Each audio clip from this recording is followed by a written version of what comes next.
Hello everyone, my name is Cassandra Jones and this is my final project on marketing and ads in men and women's magazines. As you can see on my collage, I have a few different ads for men and a few different for women, so I just wanted to start on the men's side.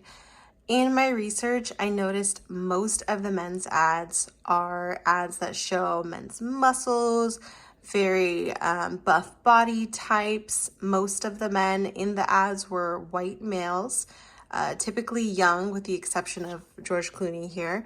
A lot of them talked about testosterone boosting, how to look buff, tough, stronger. Most of the men in the ads looked very serious, as you can see here. And so men are sexualized in certain ways in other ads by these ads right here with their shirts off, kind of showing their muscular bodies. But for the most part, I would say I noticed most of the women's ads were more sexual, overtly sexual. And they usually show men as being rugged, urban, wild, masculine.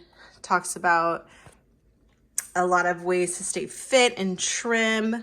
A lot of them did not show any effeminate men or not hyper masculine men. In this ad over here on the women's side, you'll see women are kind of posed. She's here looking backwards, putting this on your cool girl radar. She looks very innocent, almost childlike, which they discussed in Killing Me Softly. In the way that women are posed are always kind of childlike, girly, little girlish. And then you can also see here, it's either kind of little girl or very sexualized girl. A lot of the women's ads talked about looking younger and fresh and how to get a date with a man. You'll see here that says the makeup that got me dates. So you'll see kind of the childlike version and then the overtly sexual and then the nurturing. So it's either kind of mothering, childlike, or sexual. And then there's this pressure on women in these ads to stay looking young, how to get a man, things like that. In this ad here, this is for a cancer treatment, and you'll see this young woman looks like she's doing the makeup of her grandmother. It says, "Cherish the glam gram. Let's do this, family." And it's almost saying that it's less important that she receives the proper treatment so long as she still looks okay. Or even in receiving the proper treatment, that the emphasis is on at least we'll be able to save her look. So you'll notice from the time that women are very young to the time that they're older, they still have that pressure to look young and youthful and be attractive to men, or generally the opposite sex. In the women's magazines, you'll see these are the contents here. A lot of them talk about love and how to look cute at work, how to plan a party. Men's ads had a lot more about how to save money, different ways to be adventurous, to be outdoorsy, to be tough, and less emphasis on how to attract the opposite sex in their looks. Let's see here. I'm trying to see if there's any ads that I missed. Again, you see the home gym, testosterone booster, lots of different ads here. And so what I see across the board is that most of the ads for men and women have been a particular race. So most of them were white, most of them were in their 20s, Most of them were very thin. As far as the women's ads go, you could see bones popping out, very, very, very slim body types, but also large breasts and large behinds as well. And then for the men, you'll notice, again, men, young, in their 20s, with very, very buff bodies, toned.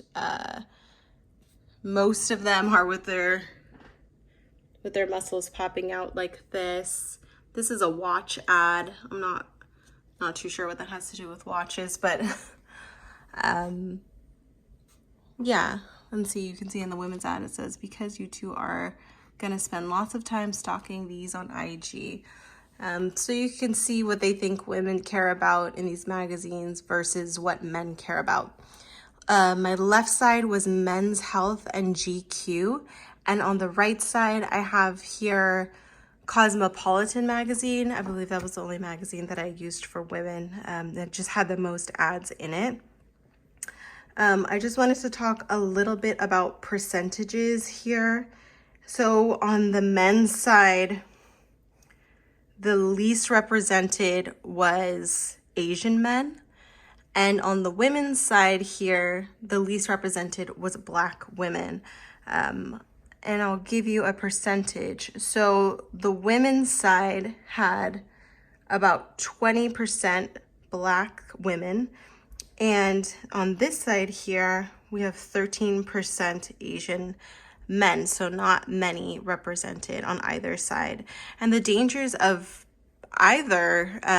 rather both races being underrepresented and those body types that are not represented here, is that if you are not able to see yourself in these magazines that you're reading, you are then going to adopt this standard of beauty and this standard of being. And so for people of different races, people who are not white, people who are not thin or buff, that almost seems an impossible standard to reach, which can lead to dangerous things like bulimia, anorexia, body dysmorphia, so many different things, just self-hatred amongst others. So very dangerous thing that these ads can do, but also you'll see for the women, they're very obvious. The messages here, I found when I did the men's side, I had to do a little bit more digging. That could be partly because I'm not a male myself. But I definitely felt that the ads in the women's ads were way more obvious and way more overtly sexual, as you can see there. Okay, so that's my presentation. Thank you all for listening. I had a great semester with you all. Bye.